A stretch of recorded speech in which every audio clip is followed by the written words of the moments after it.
playing with the dolls. Hi Branches family, it's Miss Karen, and today I'd like to share with you a story about one of my heroes. I'm going to show you a picture of my hero right now. I bet you can't guess who it is. Any guesses? Oh, I know you know who it is. Yes, it's Dr. Martin Luther King Jr.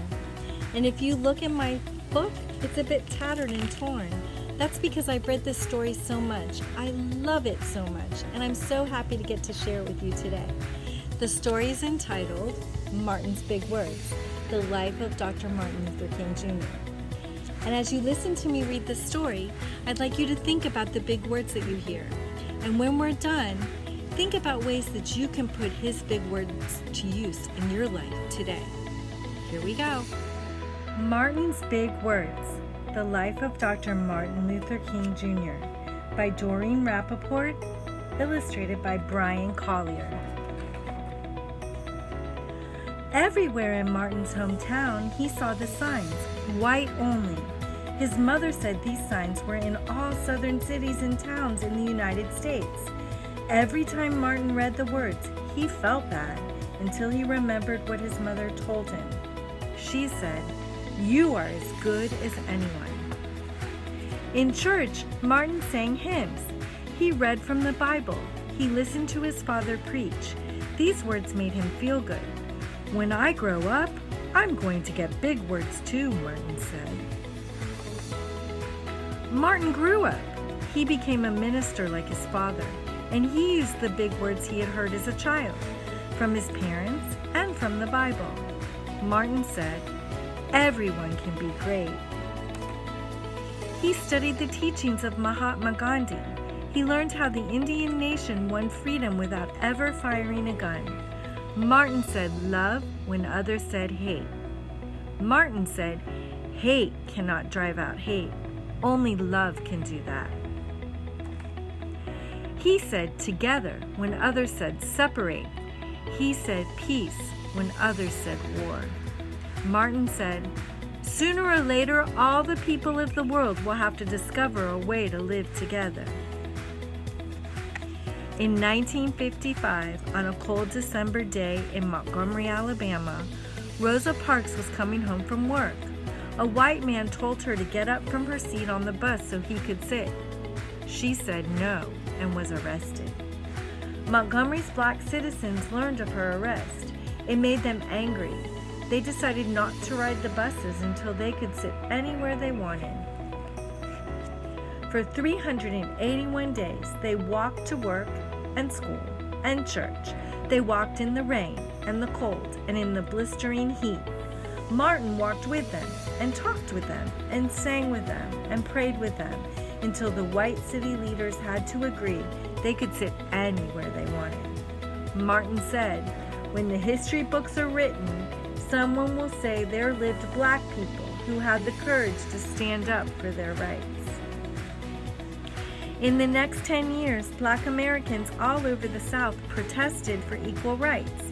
Martin walked with them and talked with them and sang with them and prayed with them. White ministers told them to stop. Mayors and governors and police chiefs and judges ordered them to stop, but they kept on marching. Martin said, "Wait. For years I have heard the word wait. We have waited more than 340 years for our rights." They were jailed and beaten and murdered, but they kept on marching. Some black Americans wanted to fight back with their fists. Martin convinced them not to by reminding them of the power of love. Martin said, "Love is the key to the problems of the world." Many white Southerners hated and feared Martin's words. A few threatened to kill him and his family. His house was bombed, his brother's house was bombed, but he refused to stop. Martin said, "Remember, if I am stopped, this movement will not be stopped, because God is with this movement." The marches continued. More and more Americans listened to Martin's words. He shared his dreams and filled them with hope.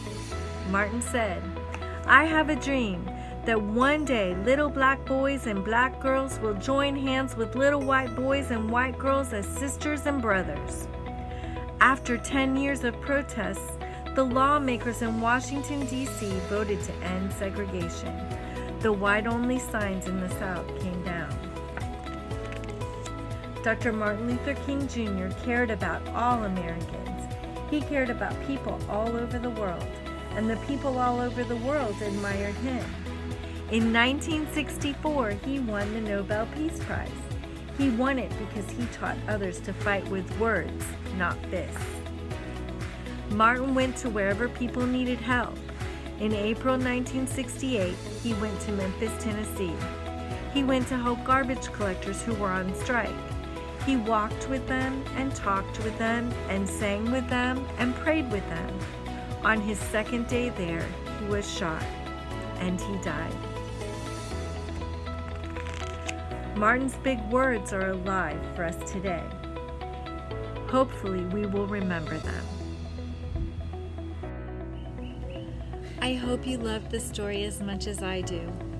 And I hope you heard the words, Martin's big words: freedom, bravery, courage, I have a dream, love, peace.